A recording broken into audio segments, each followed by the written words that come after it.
Wrong Turn 2, Dead End, 2007. 4 whole fucking years after the original release. A group of reality show contestants find themselves fighting for their survival against a family of hideously deformed inbred cannibals who plan to ruthlessly butcher them all. And there's good old fucking Henry Rollins. It's the end of the world. Society in chaos. Governments no longer in control. The world has been devastated by a catastrophic disaster, but you're still alive. Overnight, you've been thrust back into the Stone Age. Modern conveniences are a thing of the past. Would you have the guts to survive? I am retired Marine Colonel Dale Murphy. Welcome to the apocalypse. So, kicking off right where we ended. Now on to Wrong Turn 2. 4 years after the first one, and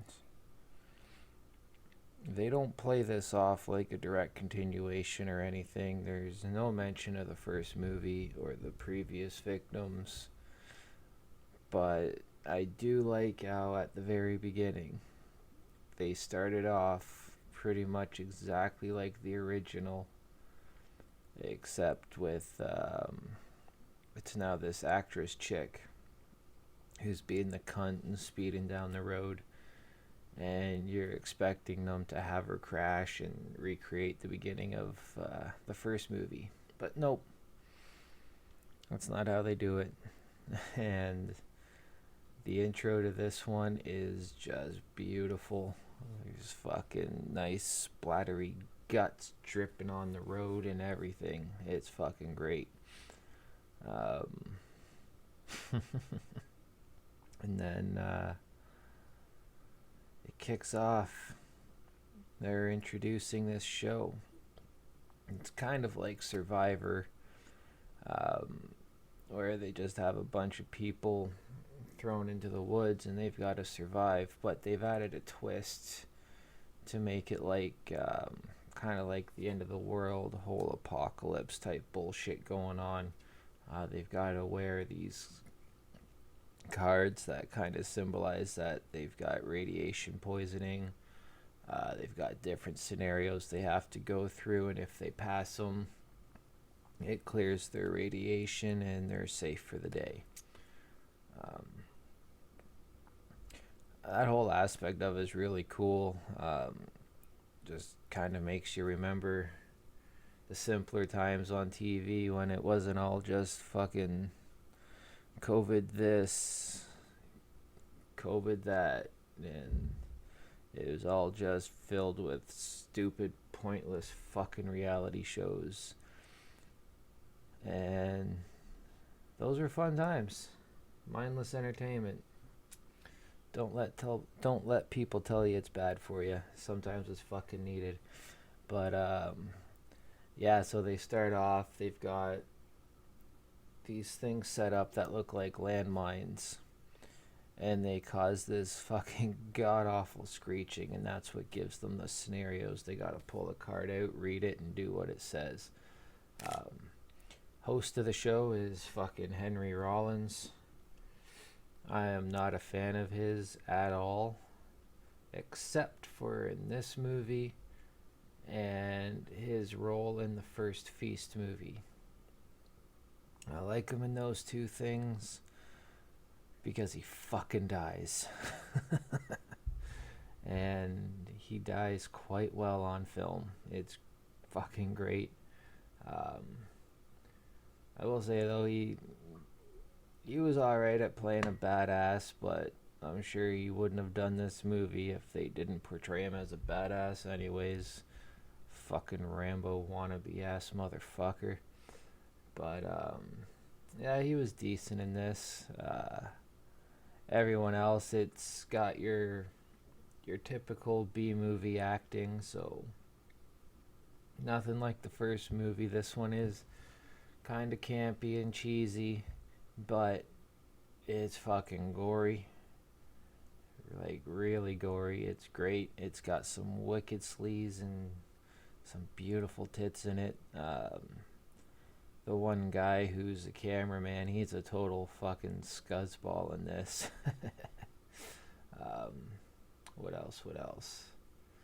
So yeah, they're just going along, they're playing their game, and they start to get picked off one by one until eventually it's just down to 3 people.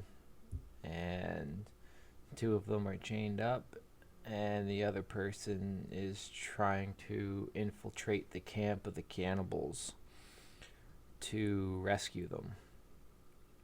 And there's some fucking killer fucking shit going on in this. You got fucking explosions, you got fucking razor wire across the throat, people tied up, chained up, people in cages, you've got dried up corpses in cages and shit, little kid corpses, fucking everything is great. And this time you see more of the family, so it's not just the 3 brothers from the first movie. This one seems more like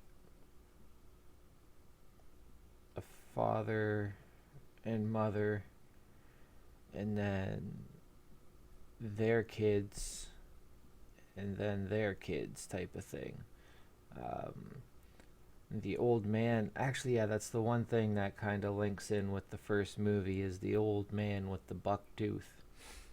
He's in this as well to give more of a backstory on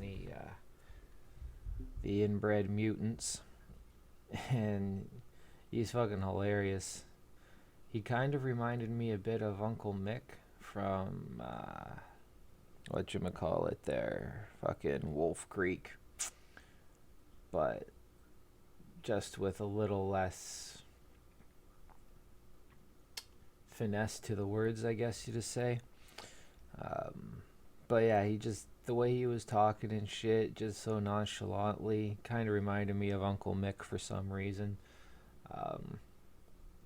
Wolf Creek, I gotta revisit those fucking movies. They were great. Hey, Rex. But yeah, fucking Wrong Turn 2. Definitely a step in the right direction from Wrong Turn 1. It's got more of what I really like in horror movies, that being gore and tits. And nice and short. I think it was around like the 85-minute mark or so. Slasher movies don't need to be any fucking longer than that. 75 to 85 minutes is perfect. It gives you the setup, it gives you some time for the women to get naked, and then lots of time for the killer to do some killings, and then a few minutes for the survivor to kill the killer. That's all you fucking need.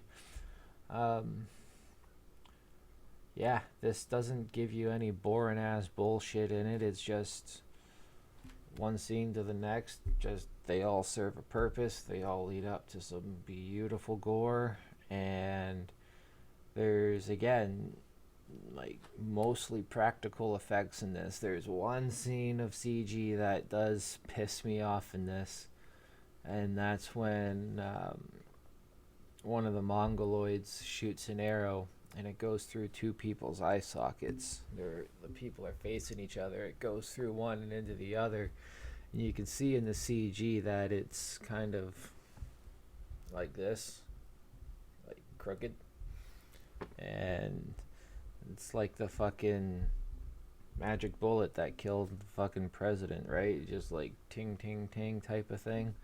But at least within a couple seconds they're showing the bodies again, and it's cut to a practical arrow now. No more CG shit, and at least that's going straight, and it looks like a proper arrow going through the heads. So they quickly redeemed themselves from using the shitty CG.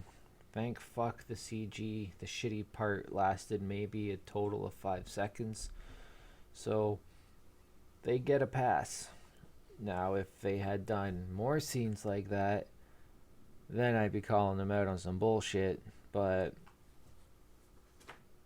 it's a 5-second thing and they fixed it right after. So kudos to Wrong Turn. Thanks for swapping out the CG for the practical when it was really needed in the close-ups. Yeah, that's going to wrap this one up.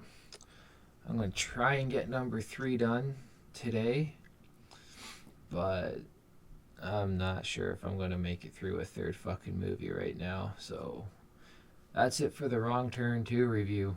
Fucking watch it. It's, if you enjoyed the first one, you should love the second one.